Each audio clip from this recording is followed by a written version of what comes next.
In a town long, long ago and far, far away, there lived a very poor lad. Now, I can go a lot of different ways. And in that town, there was a poor little girl, and we have a love story, but it's not a love story, okay? This very poor lad, and because of his family's poverty, would never have the chance to get a university education. Think about days long ago. Today the government helps. This is a time when they didn't help, and he had no chance of going to university. Then, a wealthy and kind landowner in a nearby town heard about this bright young lad. He then offered to the lad the privilege of a full university education. This wealthy landowner would fully supply all he would need: tuition, room and board, cost of books, travel expenses, clothing. Anything he would need, the man would provide. The benefactor was giving the lad something he could never have achieved for himself. It was a free gift. He was given all he would ever need for this university.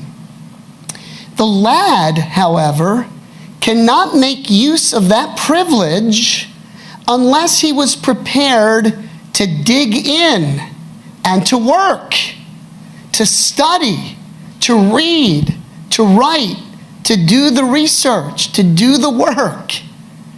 The harder he would work, the more he would enter into the privilege offered to him. The gracious free offer and his personal hard work have to combine before the privilege becomes fully effective. In the book of 2 Peter, in the first chapter, the Shaliach Shimon instructs us that, again, in a spiritual sense, we are like that poor lad, spiritually speaking. We are spiritually impoverished and can't do anything spiritually on our own. We're like that lad.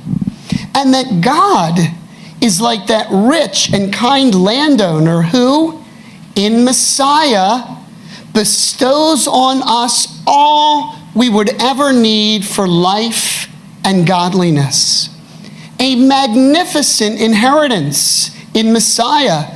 We could never earn it on our own. He has bestowed on us a tremendous inheritance, exceedingly great and precious promises, treasures, and that we're even partakers of the divine nature through the new birth. So we have these magnificent promises. His nature is within us through the new birth, yet we are just like that lad. We cannot make use of that privilege unless we too are prepared to dig in, to work by grace through faith, not self-effort, tapping into the grace of God and the gift of faith. We dig in and grow in the grace and character of the Lord. And Shimon, and we're going to see this, he warns us in this chapter that if we're not digging in and growing, we could become blind and barren and unfruitful. Even we have received this inheritance, if we don't use it, we can become barren and unfruitful.